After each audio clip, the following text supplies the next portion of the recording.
that we see that in Ecclesiastes, he lets us know why is it, because it's a season for everything.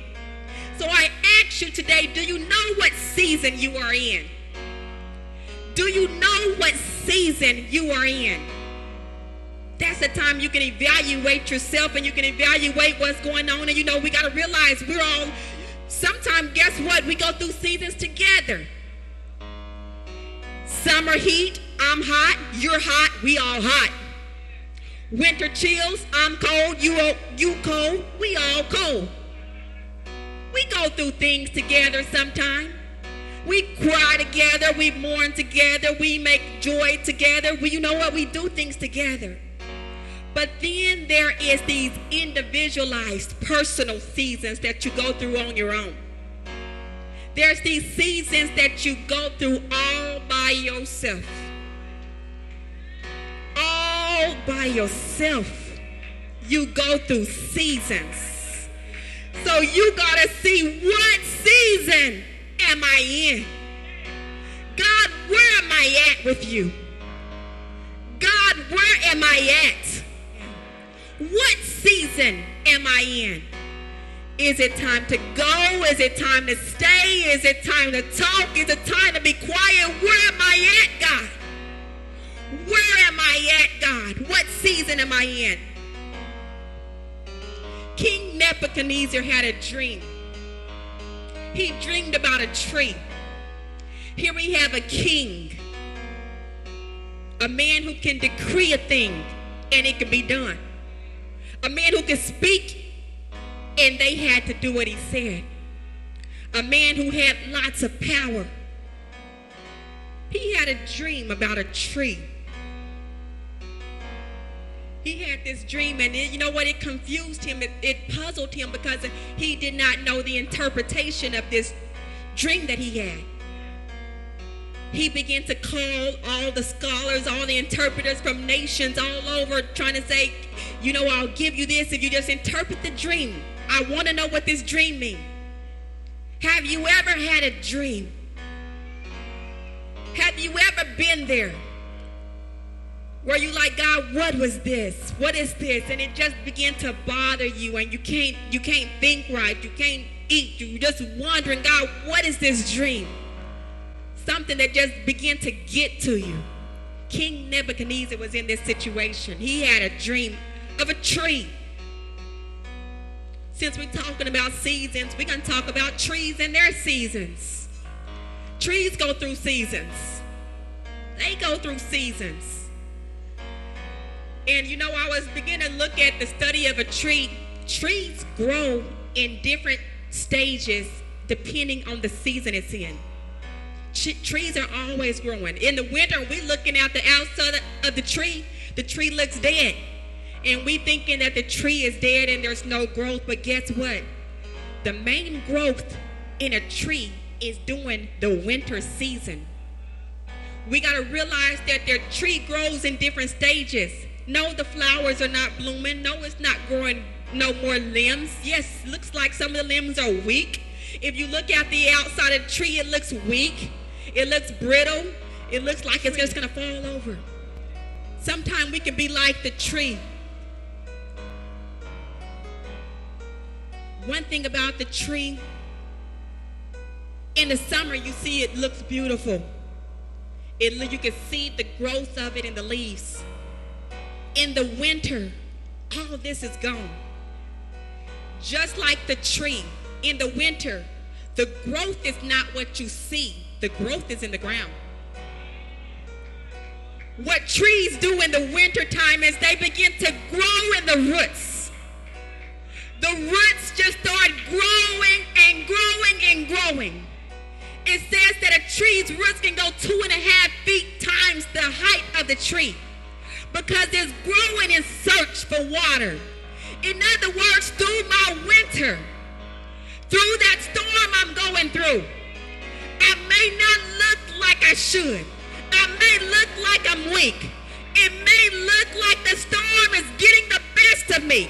But long as I got my feet planted in solid ground, as long as I'm planted in solid ground, I know that I'm searching for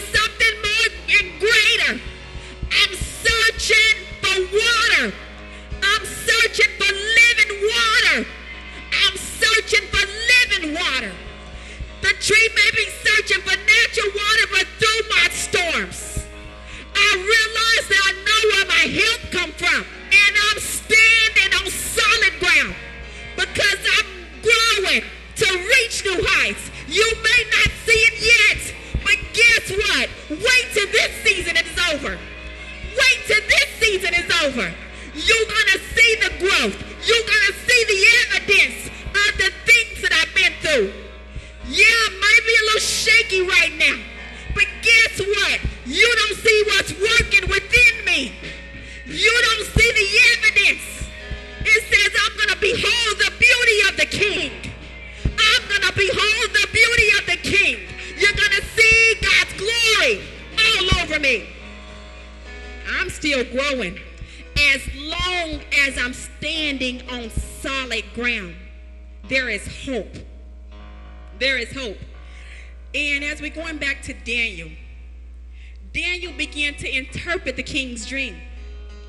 Daniel told him, he said, Nebuchadnezzar, he said, you was the tree, and you began to grow tall.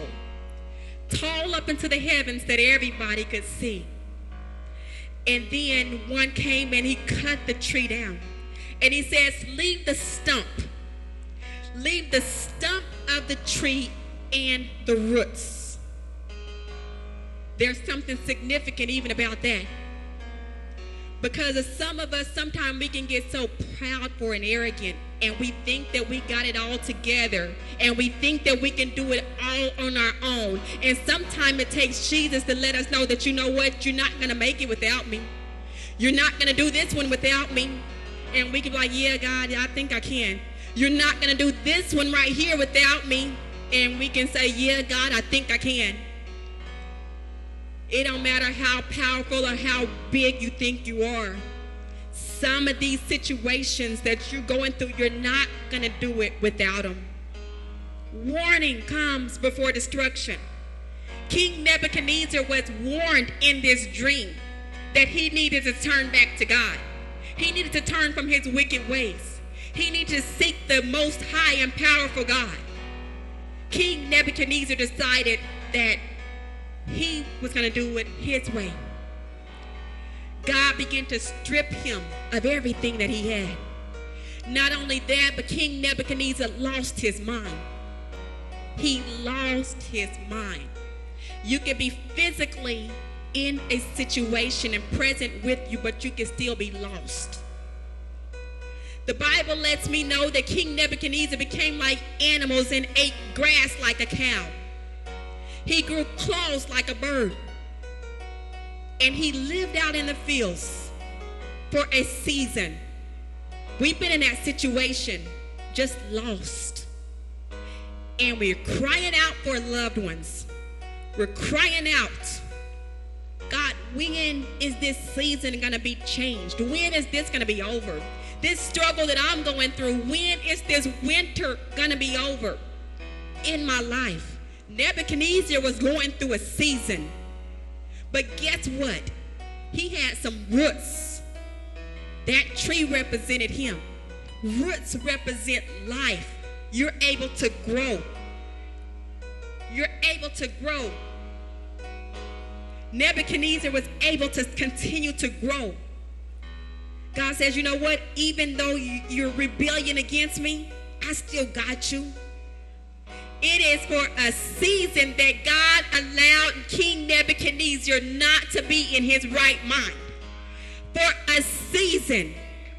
But I believe them roots was growing. I believe some things were still taking effect. I believe he still had an understanding. Even though he had the mind of an animal, I believe that God began to work with him. You say, why do you believe it? Because the Bible lets me know that King Nebuchadnezzar began to cry out to God. He began to cry out to God. Something is going to bring you back to your senses. Something is going to bring you back to know that I am God, that I am Jehovah, that I am God of gods, that I am the Lord of lords, that I am the I am, that there is no God greater than me. Something is going to bring you back to your senses. Daniel couldn't do it. Daniel said, you know what? This is what your dream meant. King Nebuchadnezzar, you better get it together. I need you to do this. You know, we got people in our life who are saying, you know what? You need to get it together.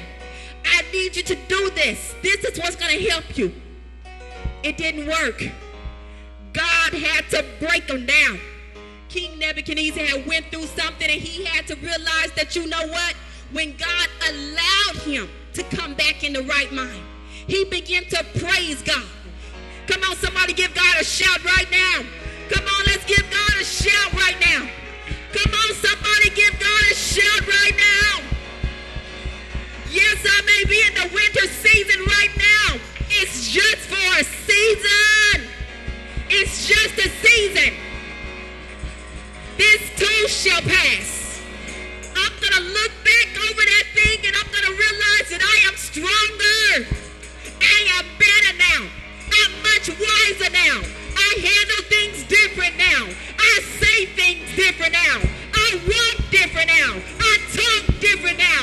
I am much better than what I used to be.